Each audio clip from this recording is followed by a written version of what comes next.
دریائے کابل، سامنے کنڈ پارک ہے اور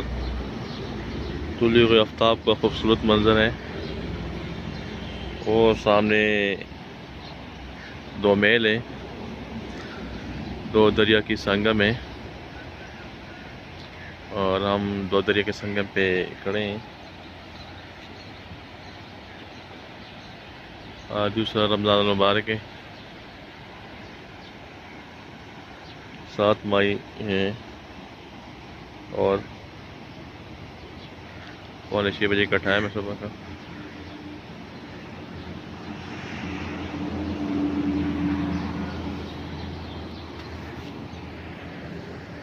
یار یہ علاقہ تو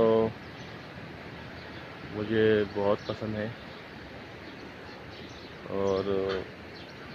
اب تو خیر رمضان ہے، لیکن یہ علاقہ انشاءاللہ ایکسپلور کریں گے، آپ کو بھی ساتھ لے کے جائیں گے اور اس خوبصورت علاقے کی آپ کو شیئر کرائیں گے۔ یہ جو پیچھے دریا نظر آ رہے ہیں اس کو ہم دریا کابل بولتے ہیں۔ آپ گوگل میپ پہ دیکھیں تو یہ دریا کابل کے نام سے نظر آئے گا، اور جو پیچھے جنکشن ہے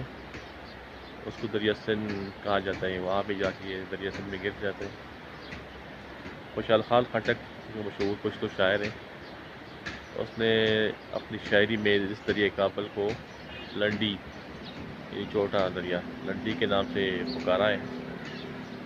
اور جو اس علاقے میں سکھوں کی حکومت رہی ہے انہوں نے بھی اس دریا کو لنڈی ریور کے نام سے لکھا ہے، لیکن موجودہ دور میں یہ دریا کابل کے نام سے پکارا جا رہا ہے۔